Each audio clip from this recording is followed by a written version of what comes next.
Good morning students, I am MRK. Today 10th maths class, chapter 6, trigonometry. Example sum பார்த்துக்கிட்டு இருக்கோம். Example 6.5, very important sum. Okay, ரொம்ப கேர்ஃபுல்லாக பியூட்டிஃபுல்லாக படிச்சிரு, எப்படியாவது படிச்சிரு.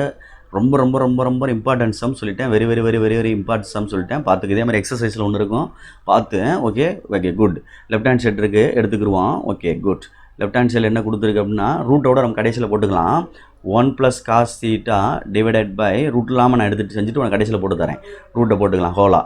1 - cos θ. இப்போ திருப்பி அகைன் அதை எழுதி 1 + cos θன்னு கொஸ்டின் எழுதி பை 1 - cos θன்னு எழுதிட்டுறா தம்பி. கான்ஜுகேட் போட்டுக்க. கீழே என்ன இருக்கும் பாரு, மைனஸ் இருந்தால் ப்ளஸ்ஸு. அப்போ 1 + cos θ டிவைடட் பை 1 + cos θ ரெண்டு ஒன்றா தான் இருக்கணும். Okay right. டினாமினேட்டர் எப்படி இருக்கும் பாரு, a + b × a - b, a² - b² சொன்னால உன்ட்ட a + b × a - b அப்படின்னா a² - b² அப்படின்னு வரணும். ஓகேயா ரைட். மேலே வந்து ஒன்றா இருக்குது அப்படியே. அப்போ ரெண்டு ஒன்றா இருக்குனால 1 + cos θ 1 + cos θ ஹோல் ஸ்கொயர்னு எழுதண்டா தம்பி. ஹோல் ஸ்கொயர்னு வெளியில் அப்படி போடணும், மறந்துடாத. இப்போ அடுத்த ஸ்டெப் என்ன செய்ய போகிறேன்னா, 1 + cos θ ஹோல் ஸ்கொயர் அப்படியே இருக்கட்டும். 1 ஸ்கொயர்னா 1 தான், அதனால் தேவையில்லை ஸ்கொயரு. அப்போ 1 - cos² θனா sin² θ ஃபார்முலா. இந்த ஸ்கொயர் ரிமூவ் பண்ணிட்டா பரவாயில்ல, இருந்துட்டு போதும். 1 ஸ்கொயர் 1 தான். அப்போ 1 - cos² θனா sin² θ. இப்போ ரெண்டுக்கு சேர்த்து ப்ராக்கெட்டை போட்டு ஹோல் ஸ்கொயரை போட்டுக்கிட்டா தம்பி. அப்போ மேலே என்ன இருக்குது அப்படின்னா 1 + cos θ நியூமரேட்டரில், டினாமினேட்டரில் என்ன இருக்குன்னா sin θ. ரெண்டு சேர்த்து ஸ்கொயரை மேலே போட்டல. இப்போ நீ கொஸ்டினில் ஃபஸ்ட்லேருந்து ரூட்டு போட்டுவா, ஒன்றும் பிரச்சனை இல்லை, ஈஸி வே. ஓகேயா ரைட். இப்படி மொத்தமாக நல்லா இழுத்து போட்டுக்க.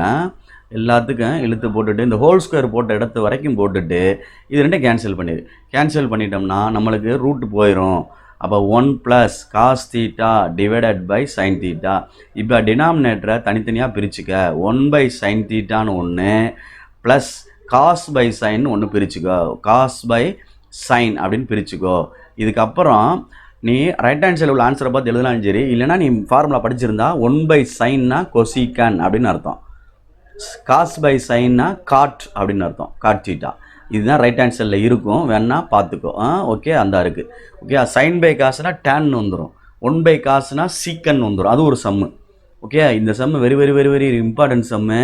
ஸோ 2 மார்க் சம் தான், கேர்ஃபுல்லாக படிச்சுக்க தம்பி. ஓகே மறந்துடாத, சொல்லிட்டேன், மறந்துடாத. தேங்க்யூ.